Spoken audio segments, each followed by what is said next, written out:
Missões. Para onde estamos indo? Nós podemos dividir as pessoas numa sociedade em diferentes categorias, nacionalidade, escolaridade, cor, religião, mas a grande verdade é que quando Deus olha para o mundo, Ele enxerga dois tipos de pessoas, os salvos e os perdidos. Se você já foi alcançado pela graça de Jesus e, portanto, você já é salvo, você é um missionário. Mas se existe alguém ao seu lado que ainda não foi alcançado pelo poder do Evangelho, essa pessoa é o seu campo missionário. Oi, eu sou o seu vizinho, sou o seu campo missionário. Já falou de Jesus para mim? Eu sou seu companheiro de pedal, eu também sou o seu campo missionário. Eu sou farmacêutico.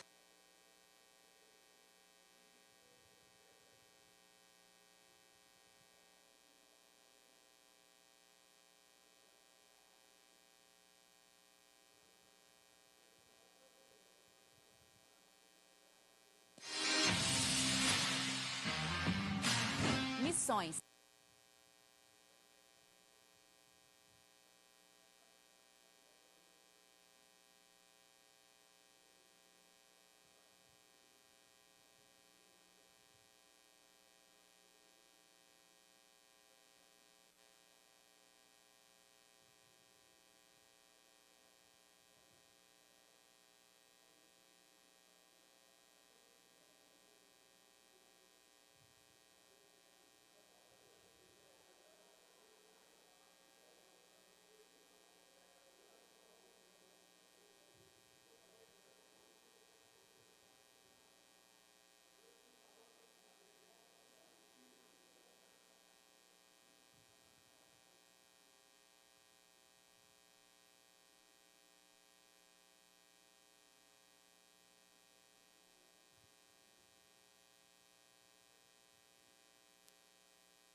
Quanto tempo aí, Amanda? Já está começando? Queridos, boa noite, graça e paz. Vamos dar início ao nosso culto de adoração ao nosso Deus. Hoje nós estamos tendo acampamento dos jovens e dos adolescentes, né? Se você está sentado aqui, você provavelmente não faz parte do grupo, nem de jovens, nem de adolescentes, né? É a dura realidade, o tempo passa e a poupança Bamerindos continua. Você vê como é que nós somos velhos, né? Nem Bamerindos existe mais, né? Muito bem. Nós vamos ouvir um prelúdio e eu queria convidar o irmão, a irmã, a estarem em oração durante a execução desse prelúdio, pedindo que Deus fale aos nossos corações durante esta celebração de serviço ao Senhor. Vamos orar durante a execução do hino.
queria convidar os irmãos, os que puderem se colocarem em pé, e vamos fazer a leitura responsiva do texto bíblico do Salmo de número 146.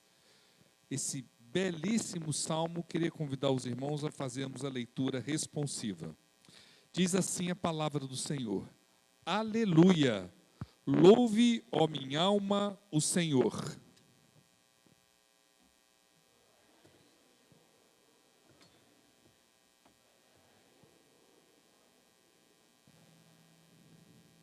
Não confiem em príncipes, em meros mortais, incapazes de salvar.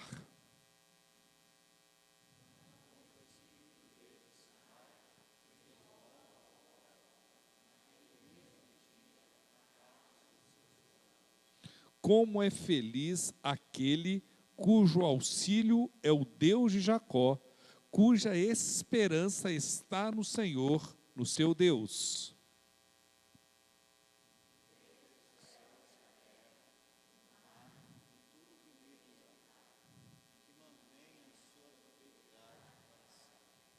Ele defende a causa dos oprimidos e dá alimento aos famintos. O Senhor liberta os presos.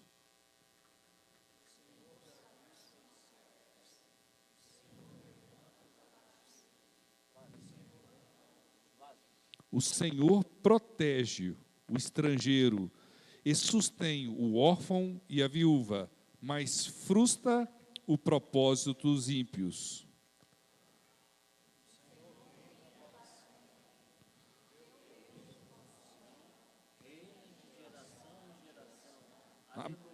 Aleluia, amém, né?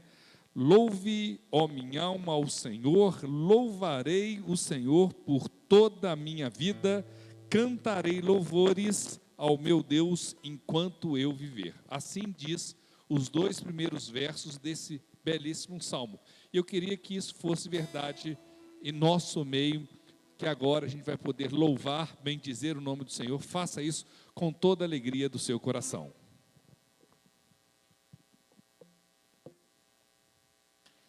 Graça e paz, igreja. Amém. Que essa noite seja mais uma noite abençoada, mais uma noite que a gente pode se aconchegar junto com o nosso Pai. Eu gostaria de falar para os irmãos, iniciando o Salmo 18, no versículo 2, diz assim: O Senhor é a minha rocha, o meu Deus é o meu rochedo em quem me refugio. Ele é o meu escudo e poder que me salva, a minha torre alta. Quanta coisa o Senhor significa para nós. Realmente Ele é tudo que nós temos na nossa vida. E nós podemos nos alegrar com a obra que Ele tem feito em nossas vidas, porque através dEle nós fomos salvos. Então vamos louvar mais uma vez o Seu nome.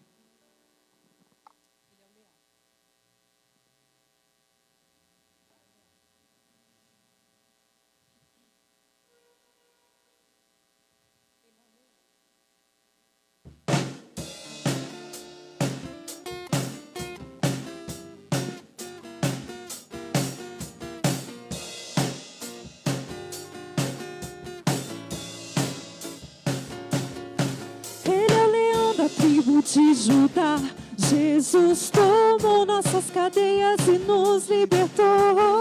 Ele é a rocha da nossa vitória,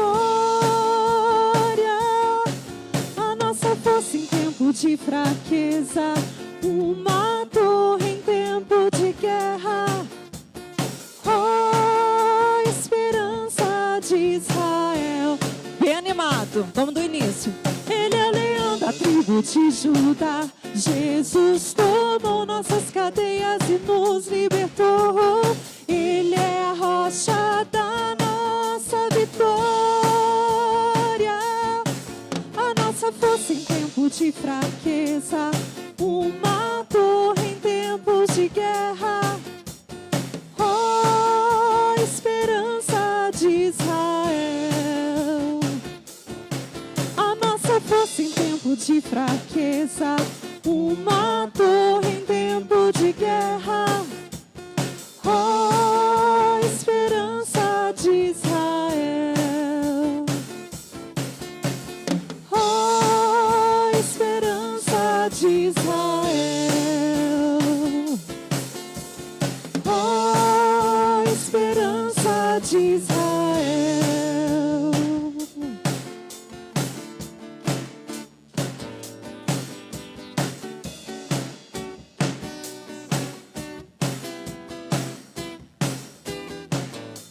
Nosso comandante é Jesus Cristo, maravilhoso, Filho de Deus, todo-poderoso, invencível, reina sobre a terra e céus.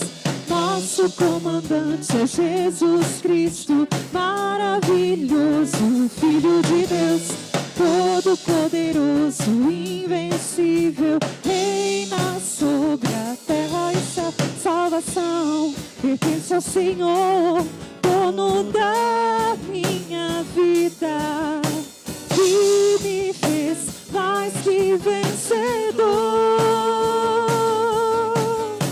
Nosso comandante é Jesus Cristo, maravilhoso, Filho de Deus, todo-poderoso, invencível, reina sobre a terra e céu. Salvação pertence ao Senhor, dono da minha vida, que me fez mais que vencedor. Nosso comandante é Jesus Cristo, maravilhoso, Filho de Deus, todo-poderoso, invencível, reina sobre a terra e céus. Nosso comandante é Jesus Cristo.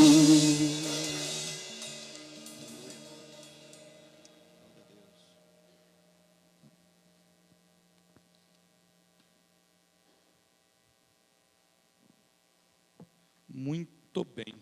Meus irmãos, se está alguém aqui com um prisma vermelho, deixou o farol ligado. E a gente tem medo de, no culto, depois, isso mesmo, vai lá. Descobrir quem é dono do prisma vermelho. Muito bem, queridos. Eu queria convidar os irmãos a lermos Salmo 145, versos 18 e 19. Diz assim a palavra do Senhor. O Senhor está o quê? Perto. Está perto. De todos o que invocam. Então ele está perto de quem? De todos que o invocam. De todos que o invocam, de que modo? Com sinceridade. Ele realiza os desejos daquele que teme ao Senhor. Ele realiza os desejos daqueles que o temem. Ouve-os gritar por socorro e os salva. Que palavra maravilhosa. Você crê nisso? Que Deus ouve o seu clamor, que Ele tem cuidado sobre a sua vida e que Ele estende a sua mão poderosa em favor daqueles que o temem. Se você tem algo que quer colocar diante do trono de graça do nosso Deus, eu queria convidar o irmão, a irmã, a juntos orarmos a Deus, convidar você, saia do seu lugar, venha aqui para frente e como família do Senhor, vamos fazer o que o salmista nos orienta a fazer. Invocar ao nosso Deus com sinceridade de coração, pois Ele ouve, Ele realiza o desejo daqueles que o invocam com sinceridade, daqueles que o buscam com pureza de coração.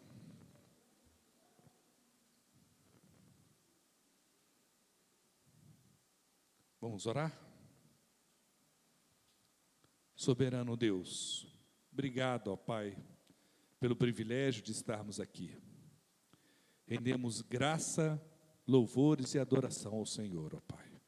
Bendito seja o nome do Senhor. Recebe agora toda a honra, toda a glória e toda a majestade. Esse culto é do Senhor, esse culto é para o Senhor. Ó Pai, mas nós cremos na Tua palavra. e cremos que o Senhor ouve o clamor daqueles que o buscam com sinceridade de coração, daqueles que buscam ao Senhor entendendo que o Senhor é Deus e nós somos seus filhos. E é na condição de filhos que clamamos a um Pai amoroso, que o Senhor venha atender os pedidos daqueles que estão aqui, ó Pai. Realiza a sua soberana vontade sobre a vida deles. Ó Pai, tantos pedidos, ó Pai, nós queremos aproveitar para colocar diante do Senhor a vida da nossa irmã Celina que operou. Que a tua boa mão esteja sobre a vida da tua serva, ó Pai, para que a recuperação dela seja plena, completa e que muito em breve ela possa estar aqui louvando e bendizendo ao Senhor, como é o costume dela ao longo de sua vida, ó Pai. Sê também, ó Pai, com o Vitor, que teve que operar essa semana, ó Pai. Cuida da mente e do coração do teu filho, que está ainda no hospital. Ó Pai, nós te louvamos pelo livramento que o Senhor deu ao irmão Renildo, né, ele está bem, pronto para voltar ao trabalho. São tantos pedidos, ó Pai. Nós agradecemos ao Senhor, ó Pai, pelo acampamento de adolescentes e jovens que está correndo nesse momento. Até agora, ninguém se machucou, tudo transcorrendo da melhor forma possível, ó Pai. Obrigado, obrigado. Mas nós também, ó Pai, apresentamos os pedidos dos teus filhos que vieram aqui à frente. Cada um por um motivo diferente. O Senhor sabe o que vai no coração deles, ó Pai. Atende, ó Pai, conforme a sua soberana vontade, realiza não o nosso desejo, mas o do Senhor sobre a vida de cada um deles, para a honra e glória do teu nome, porque nós clamamos ao Senhor com sinceridade de coração. Cremos que o Senhor é o nosso Deus, não há outro além do Senhor, e as nossas vidas querem ser instrumentos de glória e louvor ao teu nome, ó Pai. Abençoa então todas as famílias aqui representadas, para a honra e glória do teu nome, que nós oramos agradecidos. Amém. Queridos, podem voltar. Deus abençoe a vida de cada um de vocês.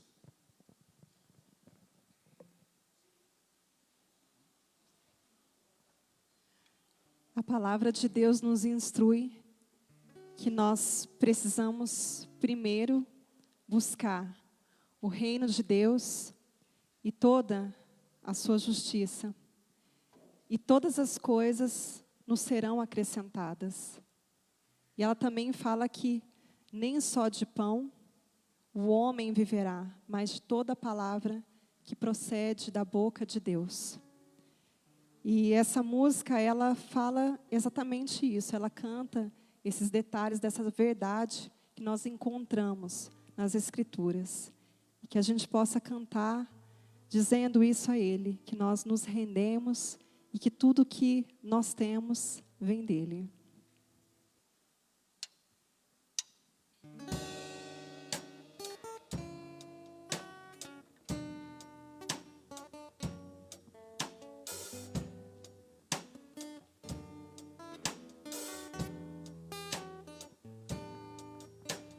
Buscai primeiro o reino de Deus e a sua justiça, e todas as coisas vos serão acrescentadas. Aleluia, aleluia. Busca primeiro o reino de Deus e a sua justiça, e todas as coisas vos serão acrescentadas. Aleluia,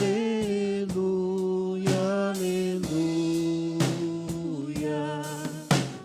Nem só de pão o homem viverá, mas de toda palavra que procede da boca de Deus.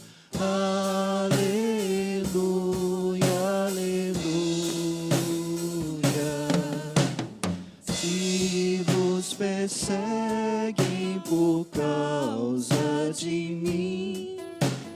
Não esqueças o porquê. Não é o servo maior que o Senhor. Aleluia, aleluia.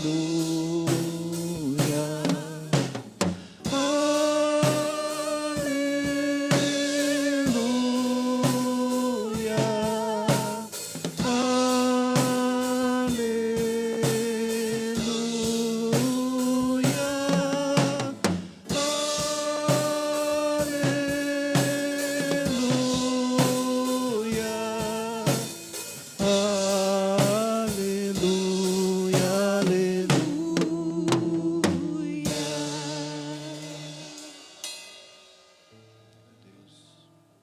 O Cordeiro que foi morto, que é santo, que está sentado no trono do céu, aquele que era e que há de vir, aquele que é fôlego de vida, que é água viva, esse é o nosso Rei.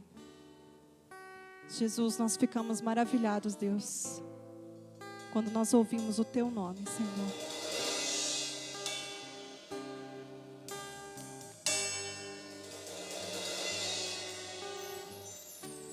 Digno é o Cordeiro que foi morto, santo, santo Ele é. Um novo cântico ao que se assenta sobre o trono do céu.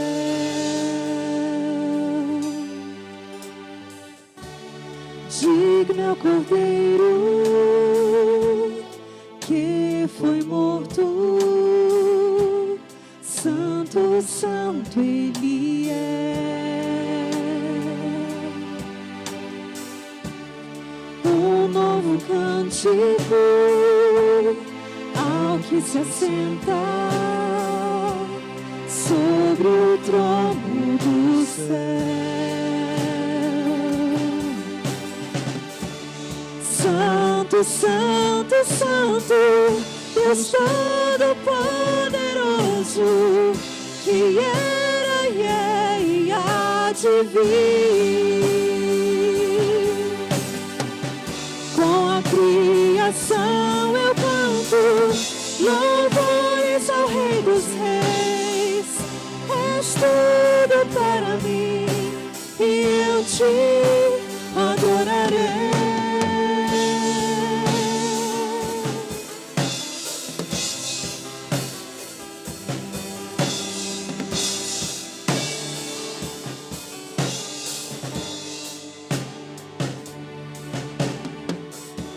Está vestido do arco-íris, sons de trovão, luzes, relâmpagos, louvores, honra e glória, força e poder para sempre, ao único Rei eternamente.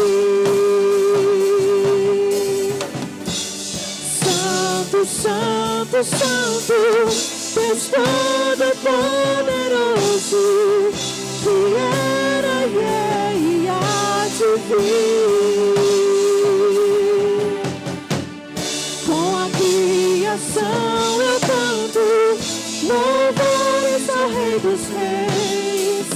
És tudo para mim e eu te adorarei.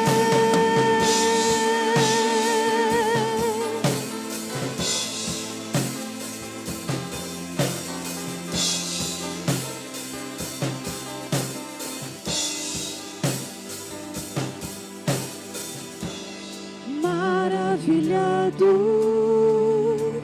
extasiado, eu fico ao ouvir teu nome.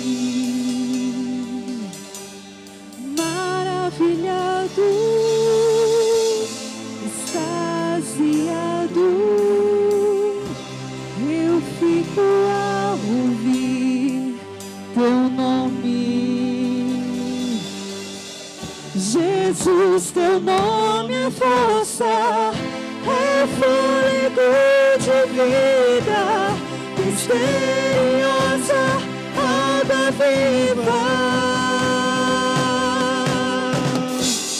Santo, Santo, Santo, Deus Todo-Poderoso, que era e é e há de vir. Com a criação eu canto louvores. És tudo para mim e eu te adorarei. Santo, Santo, Santo, Deus Todo-Poderoso, que era e é e há de vir. Com a criação eu canto louvores ao Rei dos Reis. És tudo para mim e eu te adorarei.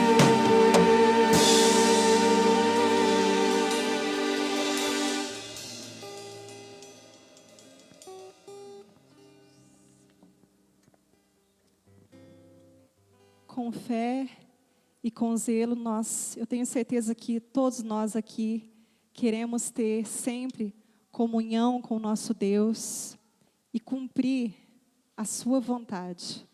Nada traz mais alegria do que a paz que invade o nosso coração quando a gente observa as suas leis e guarda os seus preceitos. E é dessa forma e nessa intenção que nós obedeceremos através dos nossos dízimos, das nossas ofertas, que traremos diante dele quem estiver preparado neste momento.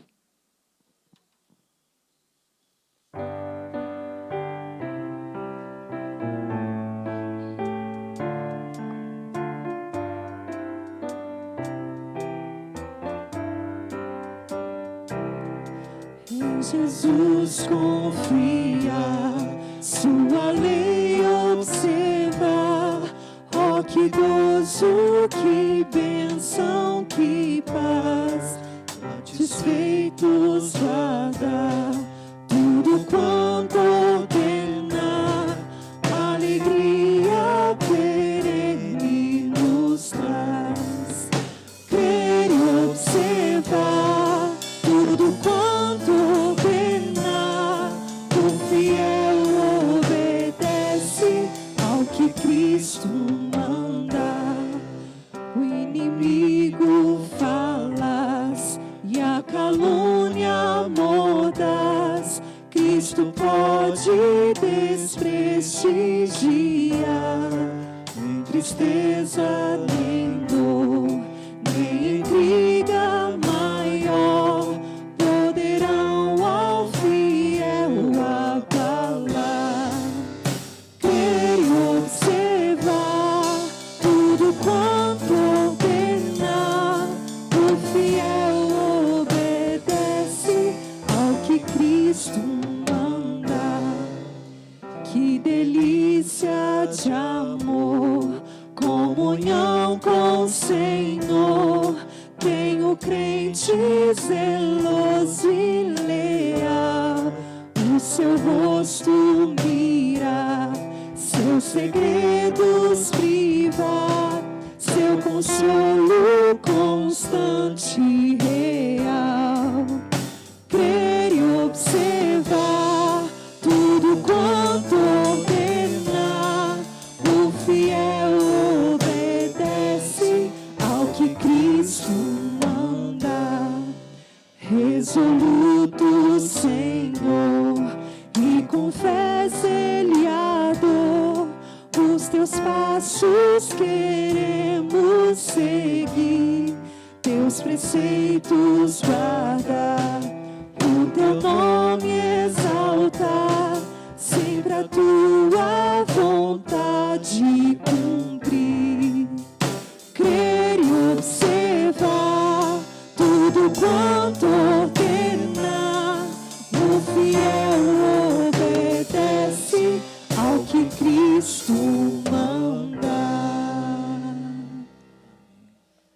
peço para o pastor Willy fazer uma oração agradecendo as ofertas e os dízimos. Nosso Deus, nós te louvamos nesta noite, porque estamos diante, ó Deus, da tua glória. No nome de Jesus, que o Senhor acrescente a cada irmão, a cada família, Senhor, abundantemente mais do que pedimos ou pensamos. Obrigado, ó Deus, pela tua obra. Obrigado, Senhor, pelo teu Espírito. Que o Senhor continue ajudando esse ministério, Senhor, esta igreja, para que o teu nome possa ser propagado nesta terra, em nome de Jesus. Amém. Os irmãos podem se assentar.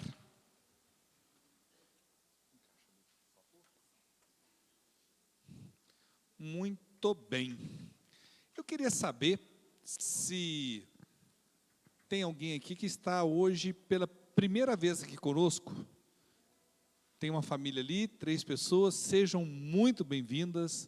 Deus abençoe a vida de vocês. A presença de vocês é motivo de muita alegria para nós. Mais alguém aqui pela primeira vez?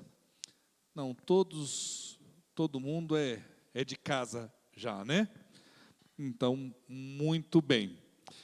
Como eu disse aos irmãos, nós estamos tendo esse feriado, o acampamento dos jovens e adolescentes. Está uma festa muito grande, uma energia que eu não sei de onde eles tiram tanta, né? Porque eles não param, mas tem sido um momento muito especial na vida dos nossos jovens e adolescentes que estão no acampamento. Gostei muito do local, até falei que ano que vem nós vamos fazer eu gostei tanto porque tem um lugar que cabe a igreja toda lá, coberto. Então, nós vamos fazer 2 dias durante o ano, vai ser o sábado no sítio, alguma coisa assim, para a gente levar toda a igreja para um momento de um concurso bíblico. Vamos inventar um negócio aí bem bacana para fazer um churrasco de gato, e carne de boi está muito caro, né? E vai ser bênção, tá bom? Nós vamos ter nosso momento missionário. A gente vai encerrar, enquanto a Lucinéia, minha amiga, vem para cá, nós vamos encerrar semana que vem, né, Lucinéia, nossa campanha de missões. Então, ela vai falar sobre missões, mas eu queria, enquanto pastor da igreja, se a Lucinéia me permite, se ela não permitir, eu vou falar assim mesmo, né, pastor da igreja. Você já perguntou para Deus quanto Deus tem reservado no seu orçamento para missões? Você já parou para pensar o grau de compromisso que você tem para a expansão do Evangelho? Muitas vezes a gente não reserva aquilo que está sobrando, não. Não reserva para missões aquilo que não te custa nada. Não reserve para missões aquilo que não demonstra o seu compromisso para com o perdido. Para aquele que você não pode estar lá falando do Evangelho, você pode contribuir para aquelas pessoas que Deus vocacionou para entregarem suas vidas para o ministério de missões. Então, semana que vem nós vamos encerrar. Nossa igreja tem condições de contribuir de forma diferenciada, né? Basta você assumir o seu compromisso, né? Você não pode ir, mas você pode ajudar alguém a estar lá onde nós não conseguimos chegar, não é, Lucinéia? Para pregar o Evangelho, para falar para as pessoas que existe uma esperança, e essa esperança é Jesus Cristo. Nós vamos encerrar semana que vem a nossa campanha de missões. Não deixe de participar, ore a Deus, pergunte: Senhor, quanto do meu orçamento o Senhor reservou para missões, e dê uma oferta que louve e glorifique a Deus. E antes de eu passar também a palavra para a Lucinéia, sem ser essa quarta-feira agora, a outra começa a nossa semana teológica. Nós vamos ter a presença do pastor Antônio Renato Guzzo, que é uma das maiores autoridades do Brasil, se não do mundo, sobre a história de Israel. Ele é pós-doutor na área, entendeu? Então, assim, é um privilégio. E eu queria que você reservasse esse tempo, quarta, quinta, sexta, sábado e domingo. Então, quarta, quinta e sexta, às 19 horas. Sábado, 17 horas. E domingo, às 9h30, no horário da Escola Bíblica, nós vamos fazer uma grande classe sobre história de Israel. Você vai ter o privilégio de ter um discernimento que pouca gente tem sobre a formação do povo de Israel até os dias de Jesus. Privilégio único que pouca gente tem. Eu queria que você não se furtasse a fazer um compromisso de estar participando. Como nós temos despesas de transporte, a gente está pedindo uma contribuição para os membros da igreja, apenas R$20, para ajudar na despesa do avião. Ele vem de Curitiba, né, ele mora lá em Curitiba, e para ele estar aqui conosco. Então, pense nisso, né, assuma esse compromisso, não perca a oportunidade de fazer algo que poucas vezes aparece uma oportunidade dessa. Tenho certeza que você vai ser muito abençoado, tá bom? Lu. Graça e paz, amados.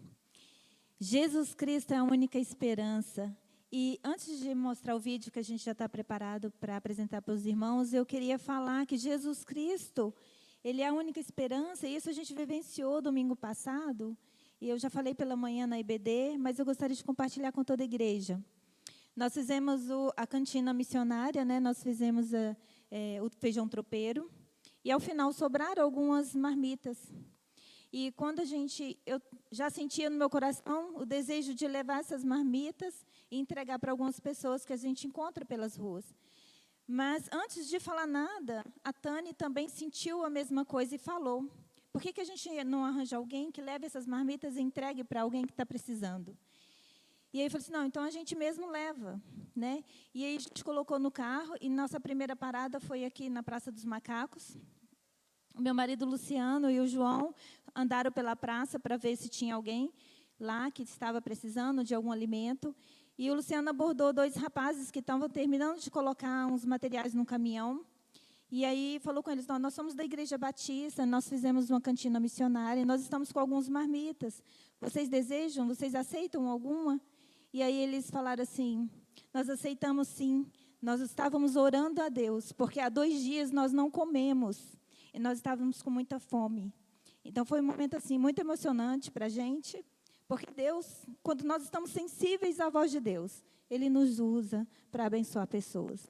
Então, sejam sensíveis à voz do Espírito Santo, porque Jesus Cristo é a esperança, e há muitas pessoas perdidas, sem esperança, precisando de salvação. Nós vamos ver um vídeo agora, porque nosso campo missionário é cada coração, seja do nosso vizinho, seja do professor, do aluno, de onde nós estivermos, ali há um coração, e é o nosso campo missionário, e precisa saber da palavra de Deus. Vamos ver o vídeo. Missões. Para onde estamos indo? Nós podemos dividir as pessoas numa sociedade em diferentes categorias, nacionalidade, escolaridade, cor, religião, mas a grande verdade é que quando Deus olha para o mundo, Ele enxerga 2 tipos de pessoas, os salvos e os perdidos. Se você já foi alcançado pela graça de Jesus e, portanto, você já é salvo, você é um missionário.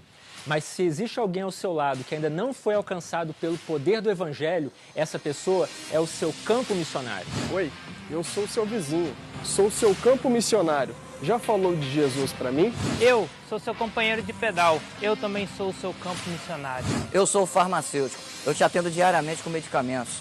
Mas você já falou de Jesus para mim? Você tem o medicamento que eu preciso para minha alma. Eu sou o teu campo missionário. Olá, crianças! Eu sou a sua professora. Estou todos os dias com você nas aulas online. Eu sou o seu campo missionário. Olá, eu sou seu parente. Estou próximo de você todos os dias. Você já falou de Jesus para mim hoje? Eu sou seu campo missionário. Eu sou enfermeira. Aplico vacina todos os dias. Eu já apliquei vacina em você. Você falou de Jesus para mim? Eu sou o seu campo missionário. Olá, sou sua colega da faculdade. Vou passar alguns anos com você. Você vai falar de Jesus para mim? Eu sou seu campo missionário. Eu te atendo quase todo dia. Sou a caixa do supermercado. Você já falou de Jesus para mim? Eu sou seu campo missionário. Olá, eu sou médica. A minha missão é salvar a sua vida. E você, já se perguntou qual é a sua missão? Você já falou de Jesus para mim hoje?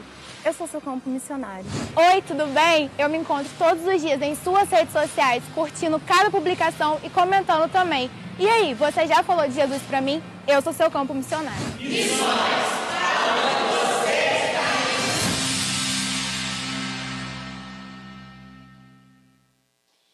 Nosso campo missionário está em todo lugar, irmãos. E aos lugares mais distantes nós não podemos ir. Então, nós contribuímos para que os missionários, chamados por Cristo, podem ir e falar de Jesus, né, e salvar vidas através do Espírito Santo de Deus. Então, contribua com missões. Nós não chegamos nem a 50% ainda da nossa oferta de missões, que é de 5.500. Nosso alvo nacional é 18 milhões, mas nossa igreja está ofertando R$ 5.500. Então, domingo que vem é nosso encerramento da campanha de missões. Então, ouça a voz de Deus e pergunte a Deus o que você tem a separar daquilo que você ganha, né? A gente, às vezes, pensa, não com o coração, né, com a razão, mas pense também com o coração quando se fala em missões. Tá bem? Amém?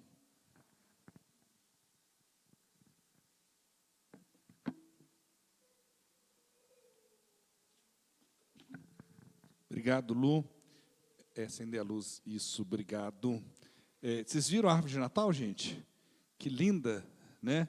Então, a partir de hoje, você quiser tirar uma foto, né, bem bonita com a sua família, se reúna ali e tire as fotos para o pessoal falar assim, nossa, que árvore bonita, né?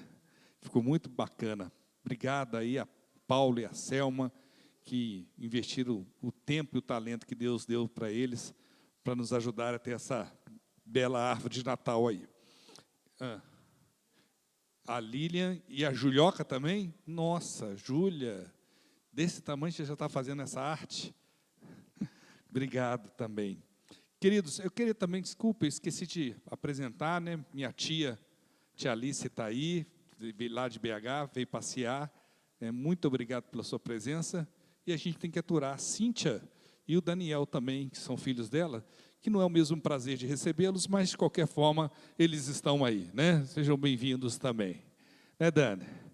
Muito obrigado. Muito bem. As crianças podem ir para o ensaio da cantata de Natal, sem correr, José, sem correr. Muito bom. Sem correr não tem graça, né, Denise? Tem que ir correndo.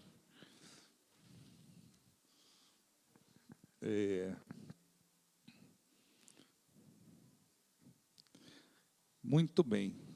Olha só a nossa situação, queridos. Presta bem atenção. As crianças estão ensaiando. Os jovens e adolescentes estão no acampamento. Sobrou nós, né? O que estão aí virando o cabo da Boa Esperança, né? Muito bem. Queridos, vocês já ouviram um ditado, uma frase em latim, né? Vamos gastar o latim aqui hoje. Lupus est homo homo lupus. Mamãe que é versada em latins e outros idiomas, mãe, o que significa isso? Ela não sabe, né? Essa frase foi um dramaturgo romano que nasceu no 3º século antes de Cristo, que ficou muito conhecida. O homem é o lobo do homem. Já ouviu falar essa frase? O homem é o lobo do próprio homem, a tradução literal da frase. Mas, depois de muitos e muitos anos, Thomas Hobbes tomou essa frase e colocou na sua obra do Cidadão. Qual que é a ideia, então, de Thomas Hobbes? O lobo é o lobo do próprio homem, que o ser humano, por ser egoísta, por pensar em si, para poder viver em sociedade de forma harmônica, para que não haja conflitos, guerras e calamidades por causa do egoísmo do ser humano, se faz um contrato social, onde eu abro mão de parte da minha liberdade, entrego para um governante, né, para que esse governante, então, faça a gestão de toda a sociedade, para que não tenha espaço, então, para guerras e conflitos. De forma resumida, é isso aí. Só que Thomas Hobbes não considerou nessa sua arquitetura de sociedade que o rei é o lobo do próprio rei. Ele não conseguiu entender que a sociedade, debaixo da mão de um soberano, também sofre. Tanto é que as nações se estabeleceram ao longo dos anos e as guerras e os conflitos não acabaram. O lobo, o homem, é o lobo do próprio homem. Muito bem. A verdade absoluta, cristalina, é que em Cristo Jesus é que o homem pode encontrar-se a si mesmo, viver em sociedade de forma harmônica, a partir do reinado de Cristo no coração e na mente das pessoas.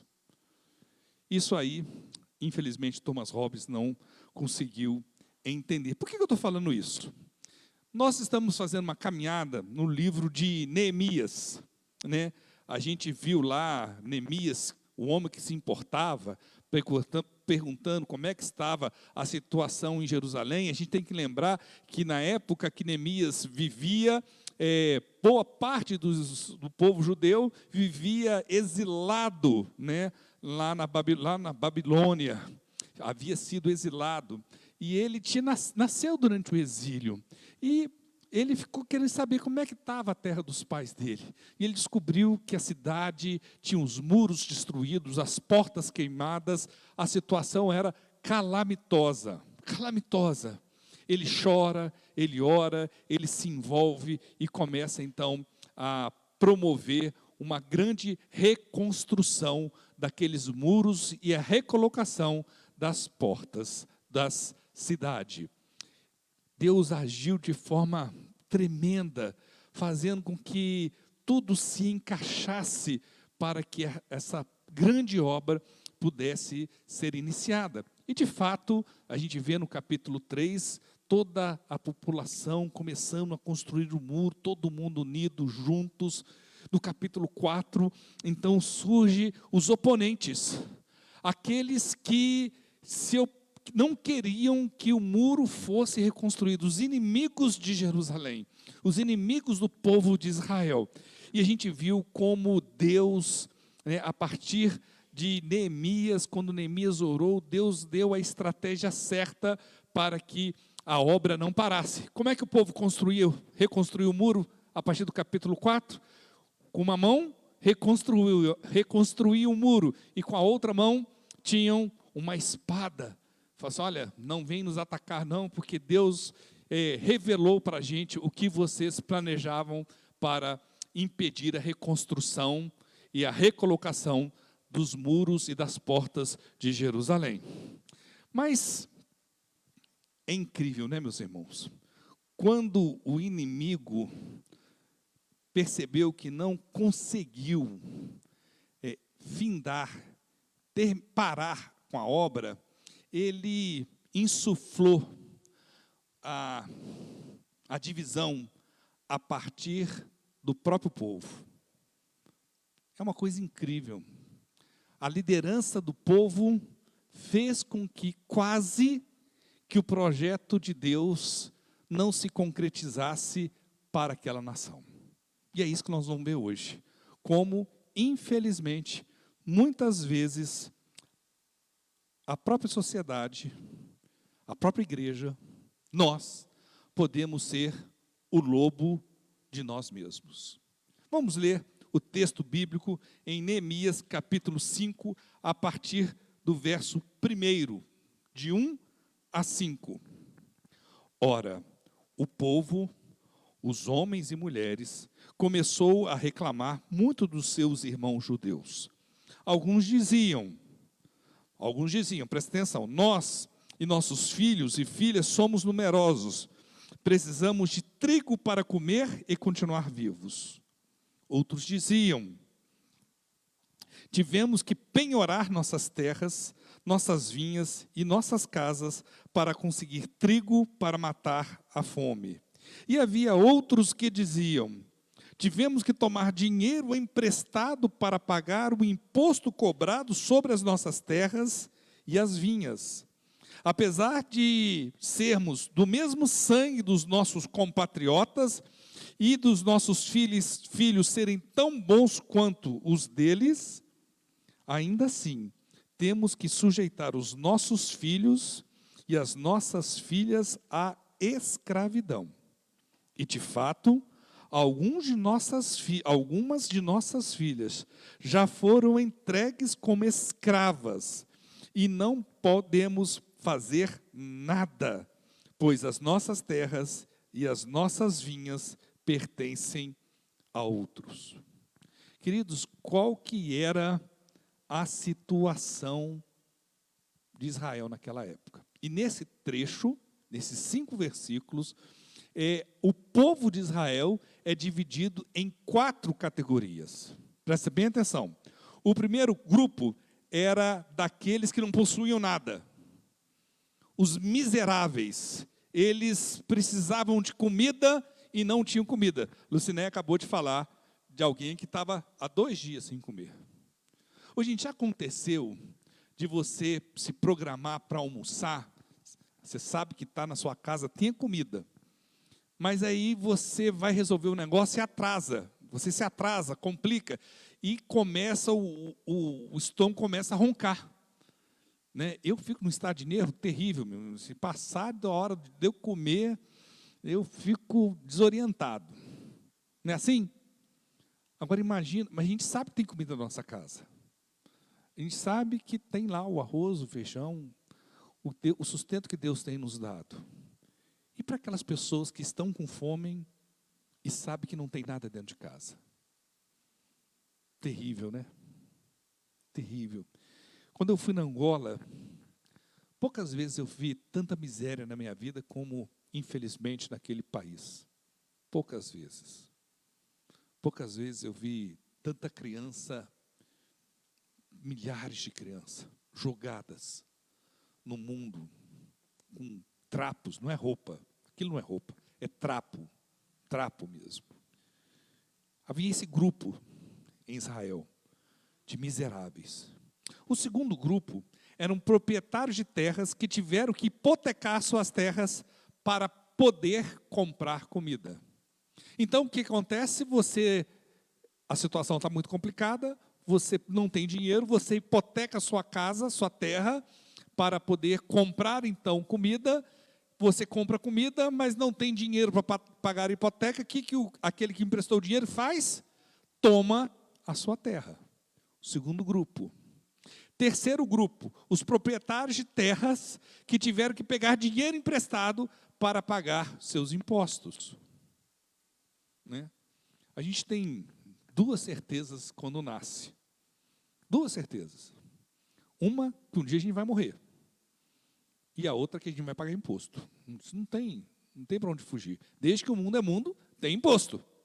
E as pessoas, então... E não tinha aquele negócio, não vou pagar, vou... Não pagava, você era preso quando não morto. Então as pessoas hipotecavam suas casas, suas terras, para poder então pagar o imposto, não tinham dinheiro, perdiam sua casa e ficavam sem nada. E o quarto grupo dos judeus que emprestavam dinheiro para os outros. E que, quando iam executar a dívida, tiravam as terras e, pasmem os irmãos, quando a pessoa não tinha terra, ela tomava, então, seus filhos como forma de pagamento. E como aquilo significava despesa, porque a boca que tem que ser sustentada, vendia os filhos de seus compatriotas para outras nações como escravos. Que coisa terrível. Era essa a situação de Israel. Eu acho incrível é que Deus sempre falou sobre o cuidado que a gente tem que ter com o necessitado, com aquele menos afortunado. A gente tem que ter um cuidado, uma compaixão. Entre os diversos textos bíblicos, e em especial que expressos no Pentateuco, Deus falando para o povo judeu, lá em Êxodo 22, verso 25 a 27, diz o seguinte: Se fizerem empréstimo a alguém do meu povo, algum necessitado que viva entre vocês, não cobrem juros dele, não emprestem visando lucro.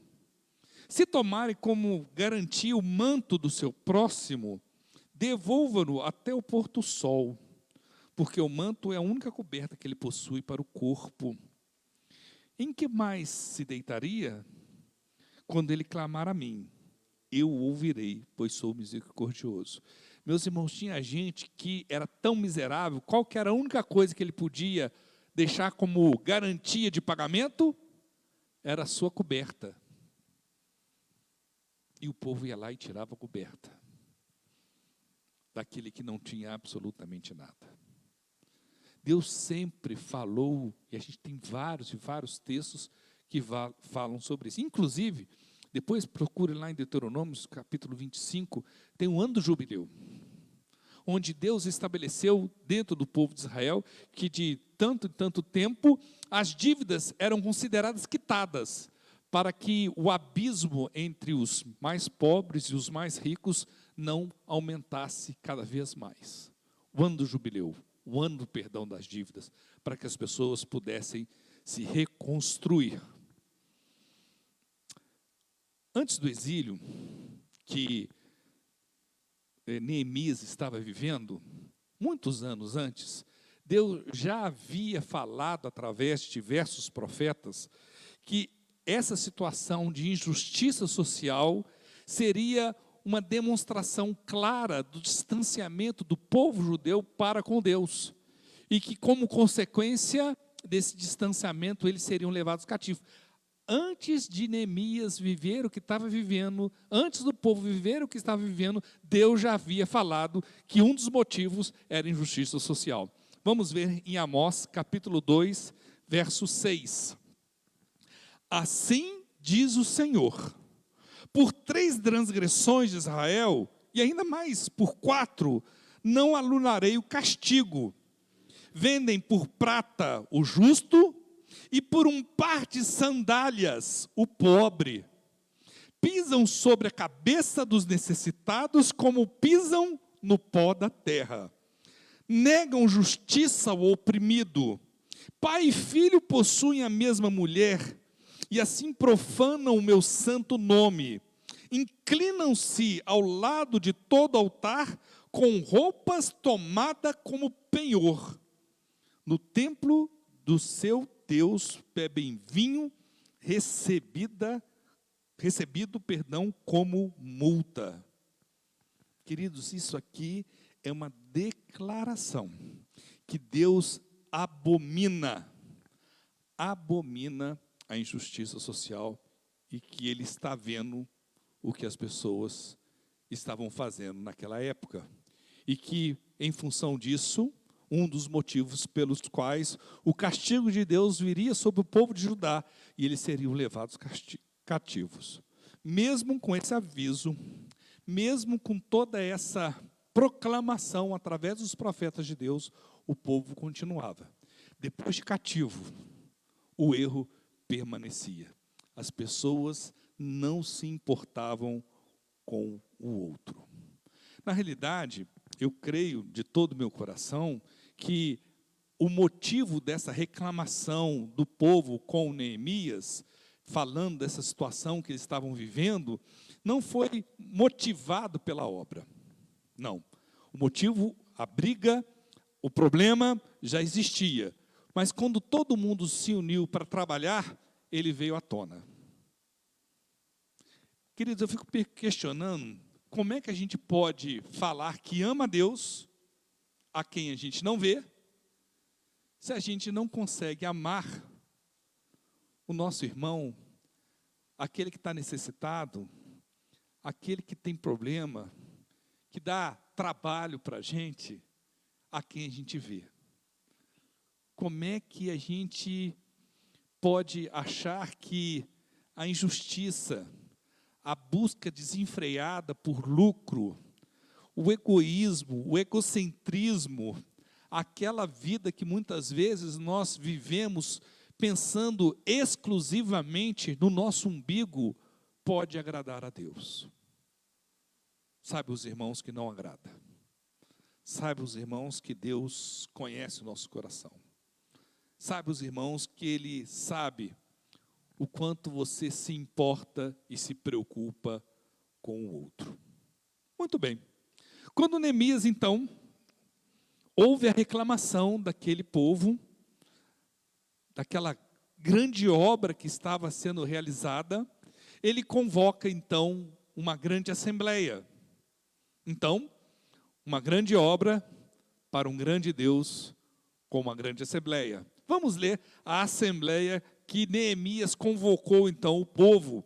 Em Neemias, capítulo 5, nós estamos lendo, nós lemos até o versículo 5, nós vamos ver a assembleia, começa no versículo 6. Diz assim, o texto é um pouquinho maior, mas acho que compensa a gente ler. Quando ouvi a reclamação e essas acusações, fiquei o quê, meus queridos? Furioso. Guardem isso, fiquei furioso. Fiz uma avaliação de tudo e então repreendi os nobres e os oficiais, dizendo-lhes: vocês estão cobrando juros de seus compatriotas. Por isso convoquei uma grande reunião contra eles e disse: na medida do possível, nós compramos de volta nossos irmãos judeus que haviam sido vendidos. A quem, meus irmãos? Aos outros povos. Agora, vocês estão até vendendo os seus irmãos. E assim, eles terão que ser vendidos a nós de novo. Eles ficaram em silêncio, pois ficaram sem resposta. Por isso, prossegui. O que vocês estão fazendo não está certo. Vocês devem andar no temor do Senhor para evitar a zombaria dos outros povos, os nossos inimigos. Eu e os meus irmãos e os meus homens de confiança também estamos emprestando dinheiro e trigo ao povo, mas vamos acabar com a cobrança de juros. Devolvo-lhes imediatamente suas terras, suas vinhas, suas oliveiras, suas casas e também o juro que cobraram deles. A 100ª parte do dinheiro, do trigo, do vinho e do azeite. E eles responderam: nós devolveremos tudo o que você citou e não exigiremos mais nada deles. Vamos fazer o que você está pedindo. Então, convoquei os sacerdotes e os fiz prometer sobre juramento, cumprirem o que haviam prometido. Também sacudi a dobra de meu manto e disse: Deus assim sacuda de sua casa e de seus bens todo aquele que não mantiver a sua palavra. Tal homem seja sacudido e esvaziado. Diante disso, toda a assembleia disse o que, meus irmãos? Amém. E louvou ao Senhor. E o povo cumpriu o que prometeu.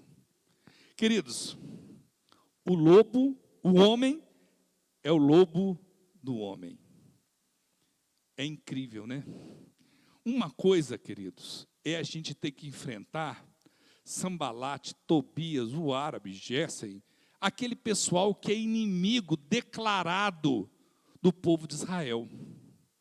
Aquele pessoal que você sabe que o povo de Israel sabia que queria o mal de Israel.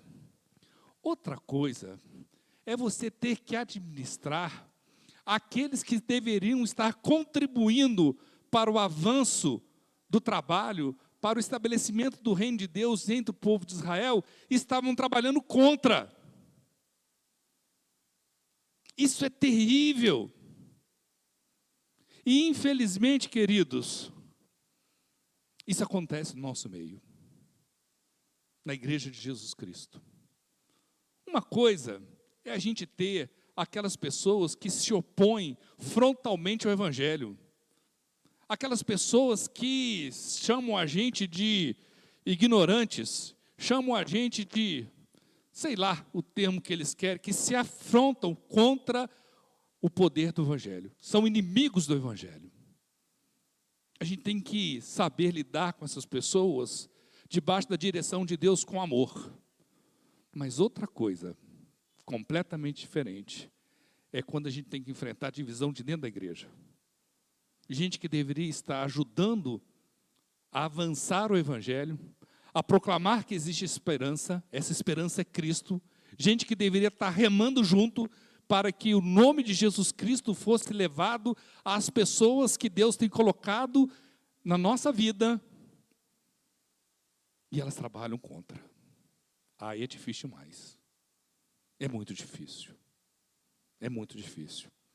Moisés viveu algo muito parecido com isso. Não sei se vocês lembram, antes de se tornar o grande líder, quando ele saiu do palácio, ele havia matado um homem porque estava espancando um egípcio estava espancando um hebreu. Lembram disso? Aí depois ele estava passeando e viu 2 hebreus brigando. Você lembra disso? E ele tentou apaziguar. Qual foi? O que ele ouviu daquelas pessoas? Quem o nomeou líder e juiz sobre nós? Quer matar-me como matou o egípcio? É esse sentimento, muitas vezes, que a gente tem dentro da igreja. Gente que se insubordina. Gente que fala assim: eu quero atrapalhar. Eu gosto de atrapalhar. Eu, sem citar o nome, meu pai conta uma vez que, lá em Belo Horizonte, tinha um senhor que era contra tudo na Assembleia. Né? Contra tudo.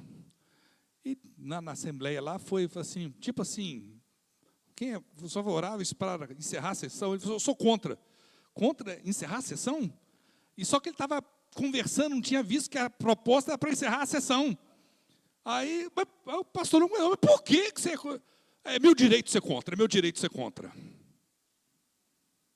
Tem gente que é contra, rema contra, divide, atrapalha,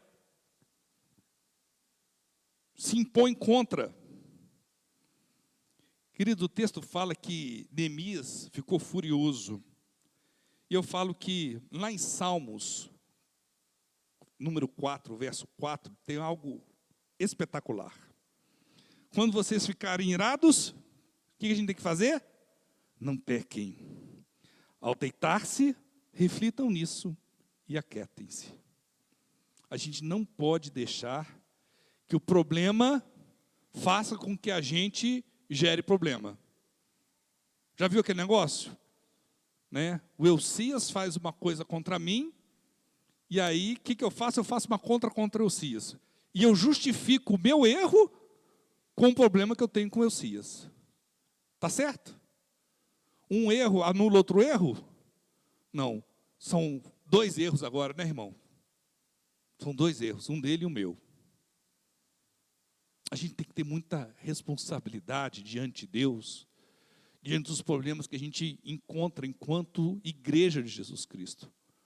Porque aqui, nessa igreja, né, juntando com o povo que está lá no acampamento, é gente que traz problema, que tem suas feridas, suas convicções, suas dúvidas, suas angústias, sua criação, seu modo de pensar, de ser, de viver, de enxergar o mundo. E Deus, pela sua graça e misericórdia, reúne todo mundo como uma família de gente que quer ser parecida com Cristo. Afinal de contas, nessa igreja, Cristo é o nosso alvo. E isso, a convivência traz atrito, traz problema. E eu acho que muitas vezes a gente tem a tendência de querer, quem já não fez isso aí, né? A mãe manda varrer a casa, aí o sujeito olha para um lado, olha para o outro, junta o lixo lá e joga debaixo do tapete. Bernardo Rio já fez isso, né, Bernardo? E a gente acha que o problema está resolvido. O problema está resolvido? O lixo foi tirado? Não, o lixo está lá. Só que ele está escondido debaixo do tapete. Muitas vezes, meus irmãos, quando nós, enquanto igreja de Jesus Cristo, nos propusermos fazer algo em prol da glória de Deus, presta bem atenção, não é um projeto do pastor, não é um projeto de ciclano, de fulano, não é algo, nada disso. É um projeto que nasceu no coração de Deus para a vida desta igreja. Se nós não resolvermos os nossos problemas, o que vai acontecer? Divisão. Não tenham dúvida disso. Se o inimigo não conseguir brecar, parar a nossa obra com os inimigos externos, como tentou fazer com Sambalate, com Gessem, com o árabe lá, com aquele povo que tentou fazer de tudo para impedir a obra, ele vai usar o problema que eu tenho para com o meu irmão, para que a obra do Senhor seja impedida de continuar. Meus irmãos, é impossível, enquanto família do Senhor, eu falar assim, eu não gosto da Denise. Mas como? Ela é minha irmã em Cristo. Como eu posso falar isso se eu e Denise vamos morar a eternidade junto com Cristo? Queridos, problemas haverão de acontecer. Não existe igreja sem problema. Não existe. Certa vez, quando eu comecei meu ministério aqui na igreja, veio uma senhora aqui, eu falo brincando, mas foi mais ou menos isso. Ela chegou, só faltou tirar a planilha dela para fazer uma vistoria na igreja, que ela falou comigo que queria uma igreja perfeita. Vocês me conhecem, eu não aguento. O problema é que minha esposa fala que os outros pensam, eu falo, né? Eu falei assim, mas se você encontrar a igreja perfeita, não vai não. Aí ela falou, por quê? Você é perfeita? Ela olhou espantada para mim, disse, não. Pois é, você vai atrapalhar a igreja perfeita. Fica aqui com a gente, que a gente é igual a você. Todo mundo é imperfeito aqui. Acho que ela não gostou não, que ela não ficou não.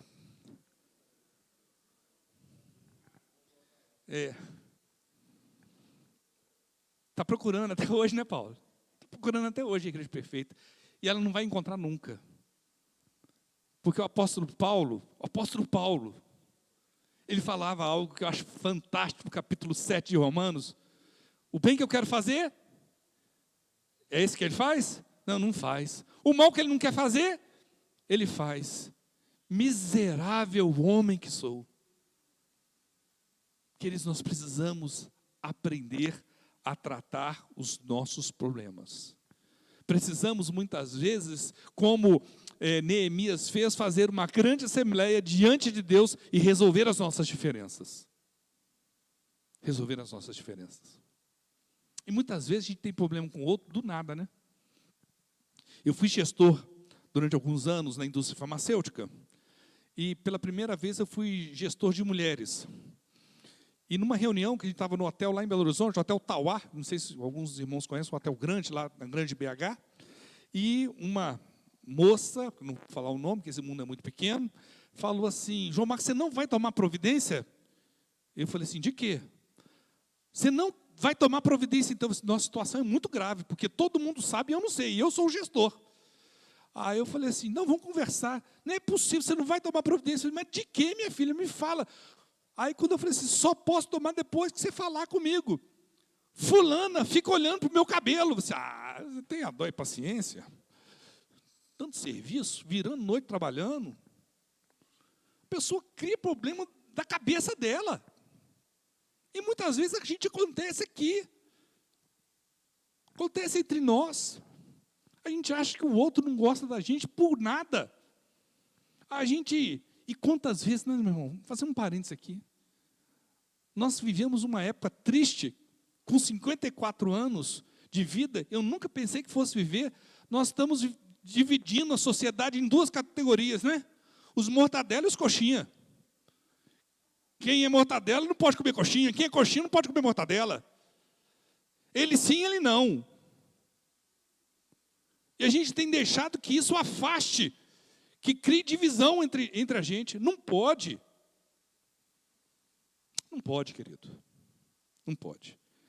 Neemias, então, decide convocar uma grande assembleia para resolver toda aquela questão. Ele repreende de forma severa aqueles que estavam promovendo a injustiça social. Ele chama no canto, né? Estou fazendo essa assembleia contra você. Deixa eu falar uma coisa com os irmãos. Aproveitar o dia de hoje para a gente lavar uma roupa suja aqui, igreja. Eu tenho muito medo de que a ação de Neemias não caiba mais no nosso meio.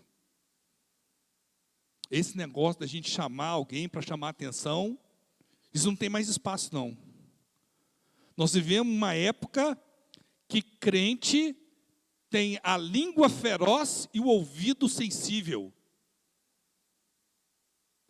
Quando o crente vem para a igreja e aquilo não, a música não agradou, o pastor é avacalhado, o cabelo está atrapalhado, eu não gostei, né? Por isso que a Luciana fala tanto do meu cabelo aqui quando começar o culto.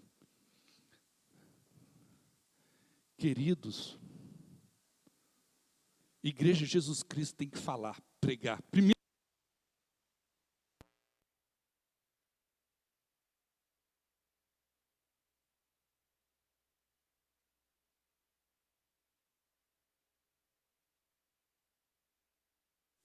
a mesa é do Senhor. Então, dá para ouvir, não dá? Primeiro que a igreja tem que pregar o quê, meus irmãos? A palavra de Deus. Nós não podemos, obrigado, voltou.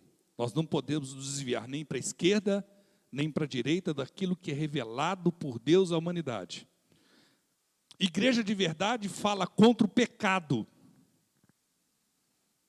Pecado é algo que afronta a Deus. E nós vivemos uma época que as pessoas não querem ser confrontadas contra o pecado. Muita igreja virou um centro de autoajuda. A Bíblia passa de largo, de longe. Nós precisamos falar que somos um povo chamado para viver em santidade, em temor a Deus. Fala-se muito do amor de Deus, fala-se muito pouco que Deus também é um Deus justo. Que o princípio de sabedoria do ser humano é o quê? É temor ao Senhor. Correção. A palavra de Deus nos fala que Deus corrige a quem Ele ama. Mas nós vivemos uma época que conforme o que nós falarmos para a pessoa não estiver de acordo com aquilo que ela crê, acredita, ela bate o pé. As pessoas estão vivendo, elas estão consumindo igreja. As pessoas não sabem o que é ser igreja. Consomem a igreja como consomem um hambúrguer no McDonald's. Queridos, é necessário a gente entender que a igreja é um corpo vivo, que tem por cabeça Cristo. Cada um com um determinado dom, com um determinado talento, e que juntos trabalhamos para a glória de Deus. E que nesse corpo, Deus instituiu entre os diversos dons e talentos, e não que ele seja melhor ou pior do que qual outro, instituiu pastores. Pastores que têm a responsabilidade, o compromisso de guiar o rebanho que Deus deu para ele, para o caminho que Deus colocou no coração dele.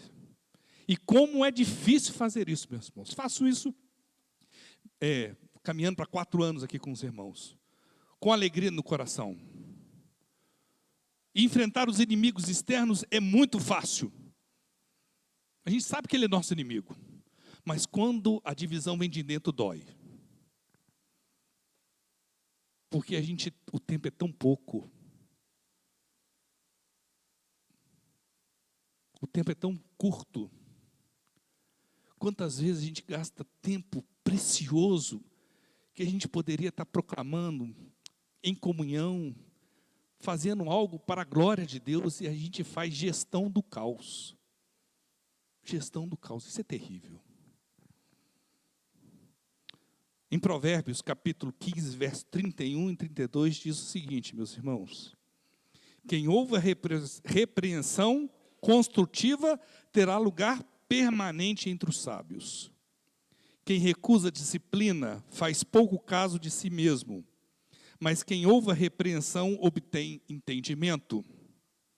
Hebreus capítulo 12, verso 11. Nenhuma disciplina parece ser motivo de alegria no momento, mas sim de tristeza. Mais tarde, porém, produz o que, meus irmãos?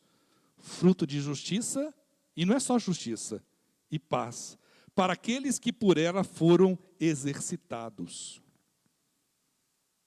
Eu não gosto de chamar a atenção de ninguém, queridos. A pior coisa que tem na vida de um pastor é ficar tentando chamar a atenção dos outros. Mas se isso acontecer com o irmão, entenda que é cuidado de Deus sobre a sua vida. E que eu, enquanto pastor de Jesus, pastor dessa igreja, instituído pelo Senhor, creio de todo o meu coração, fizer isso distante da vontade de Deus, eu vou prestar conta a Deus. Eu vou prestar conta a Deus. Você acredita na disciplina? Você aceita que o outro fale em amor algo que está errado em sua vida? Há espaço de humildade para você poder ouvir e refletir que aquilo pode ser revelação de Deus, cuidado de Deus sobre a sua vida, através da vida do seu pastor ou de outro dessa igreja? Ou o seu coração está tomado pela soberba, pela arrogância, pelo orgulho? Acho incrível, meus irmãos, que lá atrás, Neemias teve a capacidade de, depois de repreender os nobres, depois de impor a correção daquilo que estava errado, ele fala, a Bíblia nos diz, diante disso, toda a assembleia disse amém. E além de falar amém, louvor a Deus. Onde há direção de Deus, cuidado de Deus, mesmo na correção, o povo louva a Deus. Isso para mim é manifestação explícita da graça e da misericórdia de Deus sobre o povo de Israel e também sobre a vida da igreja. Sobre a vida dessa igreja. Queridos, o princípio básico de qualquer pessoa para conseguir crescer é a submissão. E como muitas vezes é difícil ser submisso.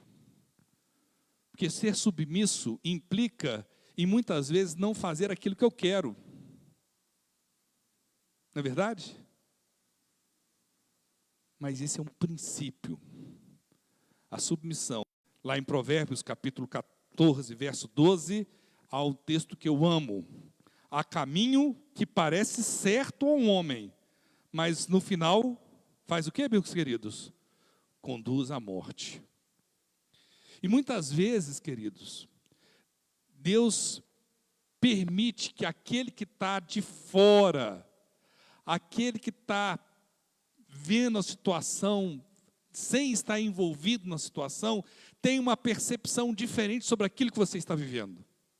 Porque muitas vezes nós estamos tão envolvidos num problema que a gente não consegue discernir que o caminho que nós estamos trilhando é um caminho de morte. E quando muitas vezes a gente vai falar para a pessoa que aquele caminho que ela está trilhando é de morte, meus irmãos, a pessoa não aceita. Pense nisso. Deus rejeita o soberbo, Deus rejeita o coração arrogante. Entenda que a expressão do cuidado de Deus para com a sua vida passa também pelo ministério pastoral. Falo isso com dificuldade, porque parece que eu estou legislando em causa própria, mas não é, meus irmãos. Não é. É cuidado com a sua vida. É cuidado com você, com a sua família. Entenda isso como palavra do Senhor para a sua vida. Muito bem. Terceira parte, o grande exemplo que Neemias deu, encerrando o capítulo 5, então, vamos ver a partir do verso 14 do capítulo 5. Além disso, desde o 20º ano do rei Artaxerxes, quando fui nomeado governador deles na terra de Judá, até o 32º ano do reinado, durante 12 anos, nem eu nem meus irmãos comemos a comida destinada ao governador. Mas os governantes anteriores, aqueles que me precederam, puseram um peso sobre o povo e tomaram deles 480 gramas de prata, além de comida e vinho. Até os seus auxiliares oprimiam o povo, mas, por temer a Deus, não agi dessa maneira. Ao contrário, eu mesmo me dediquei ao trabalho neste muro. Todos os meus homens de confiança foram reunidos ali para o trabalho e não compramos nenhum pedaço de terra.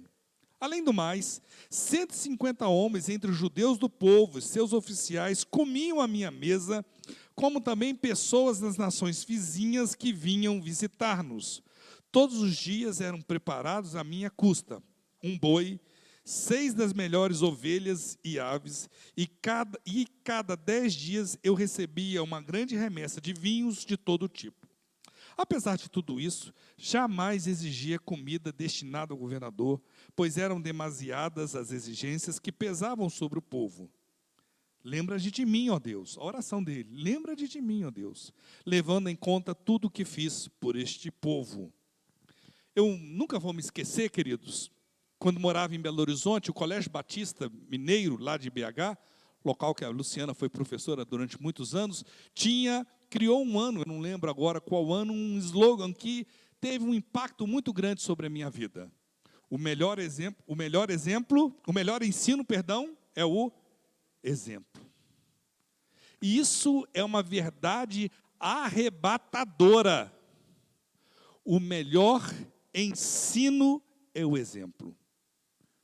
Não existe nada pior do que você perceber que alguém fala uma coisa e faz outra. Não existe uma liderança mais destrutiva do que essa. Não existem pais piores que falam assim: meu filho não minta. O telefone toca, o que ele fala para o filho? Meu filho, fala que eu não estou em casa. Ele fala para o filho não mentir, mas pede para o filho mentir em nome dele. Não existe nada pior do que o mau exemplo. Neemias é o estereótipo do grande líder, daquele que inspira os outros pelo seu exemplo. Exemplo que impulsiona a agirmos da mesma forma que falamos. Como eu disse, meus irmãos, um dos maiores fundamentos para ser líder é ser submisso e humilde. Jesus ensinou esse princípio para os seus discípulos. Olha só o que Jesus falou para ele em Lucas 22, verso 24. Surgiu uma discussão entre os discípulos, né? Acerca de qual deles era considerado maior. Olha só, os discípulos de Jesus, hein? Jesus lhe disse: os reis das nações dominam sobre elas, e os que exercem autoridade sobre elas são chamados benfeitores. Mas vocês não serão assim. Pelo contrário, o maior entre vocês deverá ser como o mais jovem, e aquele que governa como o que serve. Pois quem é maior? O que está à mesa ou o que serve? Não é o que está à mesa, mas eu estou entre vocês como quem serve. O melhor ensino é o exemplo. E Jesus foi o estereótipo de liderança transformadora sobre a sociedade. Ele poderia exigir que as pessoas o servissem? Poderia, queridos. O próprio Deus encarnado. Mas ele foi servo, humilde e obediente em todas as coisas. Paulo escreve sobre isso de forma, num dos textos bíblicos que eu mais gosto, em Filipenses capítulo 2, versos 5 a 8. Seja a atitude de vocês a mesma de Cristo Jesus, que embora sendo Deus, não considerou que o ser igual a Deus era algo que devia pegar-se, mas esvaziou-se a si mesmo, vindo a ser servo, tornando-se semelhantes aos homens, e sendo encontrado em forma humana, humilhou-se a si mesmo e foi obediente até a morte e morte de cruz. Queridos, que a gente tenha a dimensão enquanto igreja de Jesus Cristo. Primeiro, que nós não podemos admitir a injustiça entre nós. Segundo, que possamos aprender a resolver os problemas. Eles vão de existir. Não tenham ilusões que aqui é um povo santo que não tem problema. Nós temos problemas. Nós somos seres humanos. pensamos diferente, mas a gente tem que ter a humildade para ouvir o outro, para respeitar o outro e ser submisso à direção que Deus dá a esta igreja. Porque nós cremos que juntos, queridos, podemos fazer mais do que cada um aqui é capaz de imaginar. Movidos pela graça e pela misericórdia de Deus, temos certeza que essa igreja pode ser uma marca na história de Poços de Caldas, proclamando que existe uma esperança, e essa esperança está em Cristo Jesus. Amém, queridos? Que Deus nos abençoe. Queria convidar os irmãos a se colocarem em pé. Vamos orar para encerrar. Aos nossos visitantes, meu muito obrigado, família. Deus abençoe e voltem mais vezes, viu? Hoje foi um sermão um pouco diferente, porque o texto me deu essa oportunidade de tratar algumas coisas que eu acho que precisam ser tratadas à luz da verdade bíblica. Vamos orar? Eterno e soberano Deus, nós louvamos e bendizemos o Teu nome. Obrigado, ó Pai, pelo privilégio de estarmos aqui reunidos como Igreja de Jesus Cristo.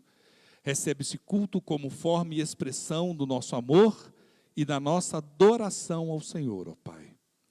Faz de nós um povo unido, um povo comprometido, humilde e submisso à vontade do Senhor, ó Pai. Cuida das nossas mentes e dos nossos corações, ó Pai. Que tudo seja feito para a honra e glória do Teu nome. E agora, que o amor de Deus, a graça do nosso Senhor e Salvador Jesus Cristo, a comunhão e consolações do Espírito Santo estejam sobre cada família aqui representada. Pai, a gente vai estar aqui até o dia que o Senhor nos buscar. É no nome precioso de Jesus que oramos agradecidos. Amém. Queridos, boa semana, Deus te abençoe.